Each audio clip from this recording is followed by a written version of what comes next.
Assalamualaikum warahmatullahi wabarakatuh. Perkenalkan, saya Aulia Anggita Putri dari Program Studi Administrasi Publik dengan NIM 666120082.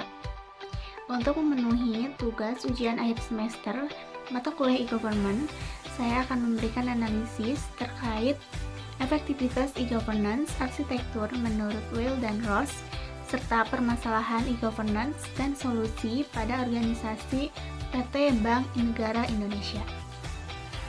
E-governance adalah kinerja pemerintahan melalui media elektronik dalam rangka memfasilitasi proses kinerja secara efisien, cepat, dan transparan, sehingga dapat menyebarkan informasi dan komunikasi kepada warga dalam kegiatan pemerintahan.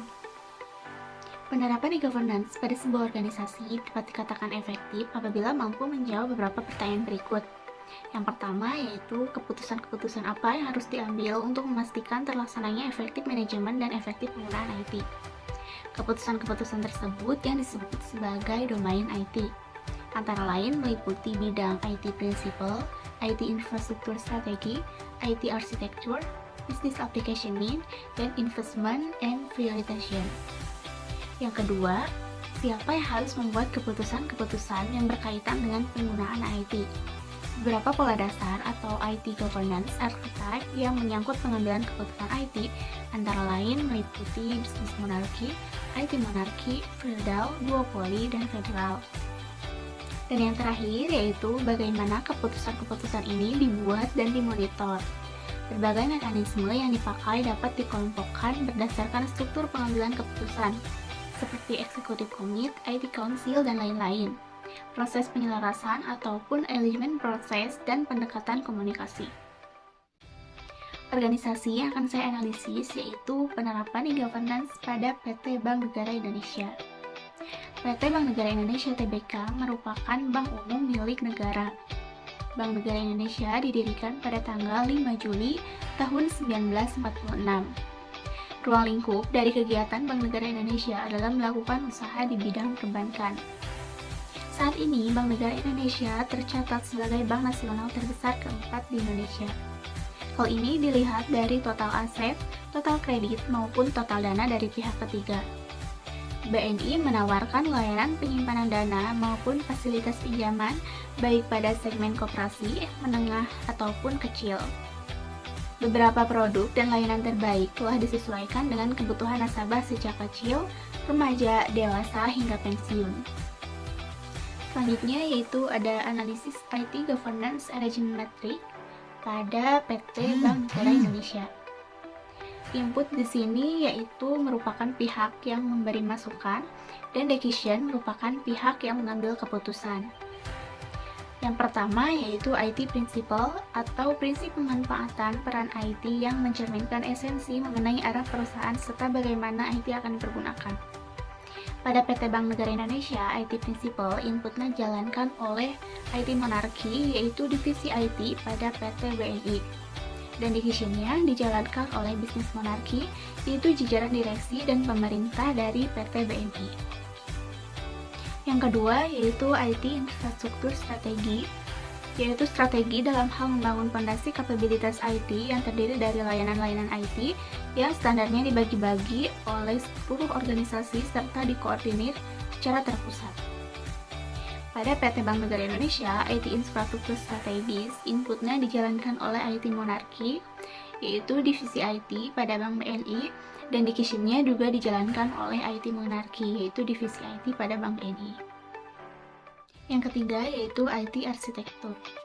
IT Arsitektur merupakan sekumpulan kebijakan-kebijakan serta pilihan-pilihan teknis yang terintegrasi untuk memandu organisasi dalam memenuhi kebutuhan bisnis.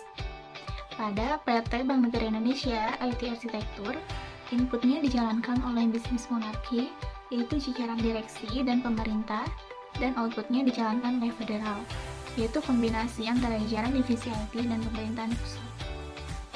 Yang keempat, ada Business Application Need, atau aplikasi bisnis yang perlu diadakan dan dikembangkan. Pada PT Bank Negara Indonesia, Business Application Need inputnya dijalankan oleh IT Monarki, yaitu divisi IT pada Bank BNI, dan outputnya dijalankan oleh Bisnis Monarki, yaitu jajaran direksi dan pemerintah. Dan yang terakhir, ada investment and prioritization. Merupakan keputusan mengenai jumlah serta alokasi biaya investasi IT, termasuk pengajuan proposal proyek, justifikasi teknis, persetujuan, serta akuntabilitas.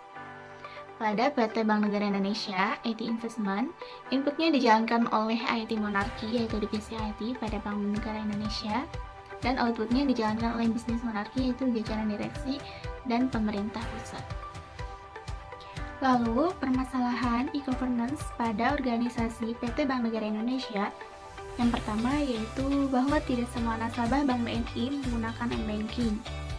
Kemudahan transaksi yang terdapat dalam M-Banking BNI ini saat ini belum bisa dinikmati oleh setiap nasabah Bank BNI karena beberapa nasabah belum memahami bagaimana penggunaan BNI Mobile Banking.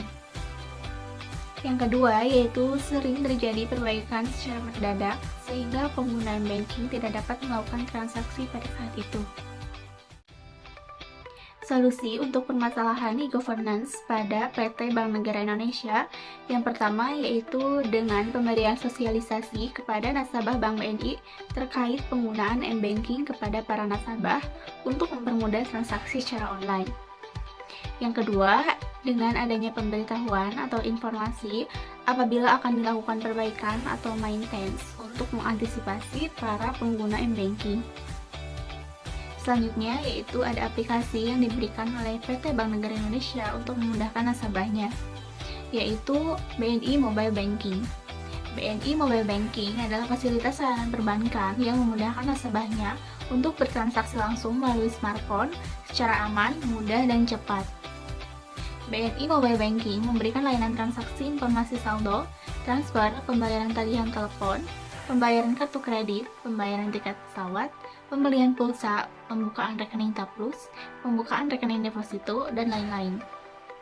BNI Mobile Banking juga dapat diaktifasikan dan digunakan untuk bertransaksi di luar negeri.